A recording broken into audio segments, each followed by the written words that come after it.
Esa metodología de la que hablas es una que tú desarrollaste, tu Exactamente. propia, derivada de todos los Sí, estudios, está que siendo protegida por derechos de autor. hasta patentada y todo. Exactamente, Eso, sí. muy bien. Ok, Es muy que importante. No vaya a ser nada malas, no iba a ser un libro Muy después, impor- pero ya en unos años todavía no.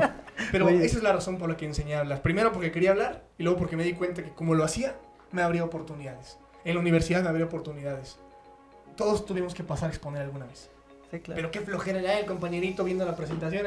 Hay cosas que tú y yo sabemos que nos tienen que hacer, pero ahí las hacen.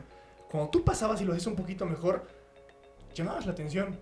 ¿Y qué es lo que pasaba? Muy a pocos rasgos, los profesores te empezaban a recomendar. Sí, Los directores de carrera te empezaban a ver. sí. Había un concurso, tú liderabas. Había una convocatoria, ve tú. Él habla. Porque exacto. tú comunicas, güey. Ujú. Y lo mismo me pasó cuando entré a trabajar a Apple, que estuve trabajando ahí 4 años y medio, pues de ahí conocemos al amigo en común. No me contrataron por ser el que mejor trabajaba o por ser el que más conocía de la empresa. Yo ni siquiera sabía quién era Steve Jobs, güey. Sí, no, porque era el mejor comunicando, ¿no?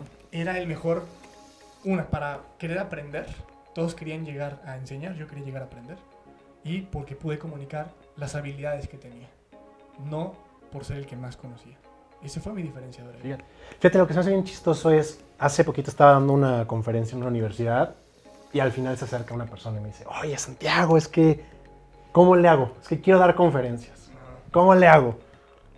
Y yo, bueno, ¿de qué quieres dar conferencias? Claro, güey. ¿No? O sea, Buena pregunta. Empieza dijo, no, por no ahí. sé, ¿de qué quiero dar conferencias? Y yo, no, pues así no vas a dar conferencias, ¿no?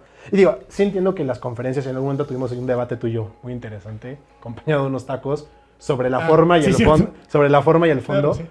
Pero lo que yo le decía a este hombre era, a este chavo, le decía, oye, ten algo que decir.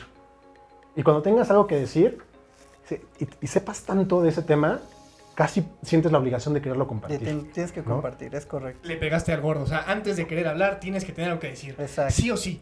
Y aquí yo le metí una cereza del pastel y espero que coincidas. Y si no, ya A platicaremos ver. en otros tacos después. En el mundo digital hay una cosa que se llama vende humo. Y ustedes lo conocen. Ujú. Sí. Conocemos el término, a veces... Y hasta en el no digital. Y hasta en el no digital, pero sobre todo le metieron Sobre todo en el boost digital, en sí, el Pues es que el digital siento que exponenció todo, Le ¿no? expone- Entonces, le si expone vendías más. humo así, ahora vendes humo acá, ¿no? Es que como no hay manera de comprobar, solamente de creer, Claro. pues es muy fácil ser vende humo ahí.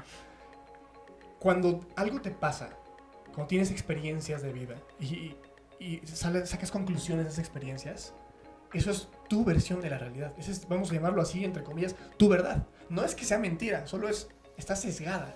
Sí, es un pedazo de la realidad. Es un pedazo de la realidad. Hay veces que creemos que ese pedazo de la realidad es la realidad completa. Es la única. Deja tú la única, es la completa. Y entonces comunicamos a través de eso. Tenemos que acompañar eso que te pasó o eso que crees que sabes con cosas que tienes que saber, con el resto del conocimiento que ya está ahí.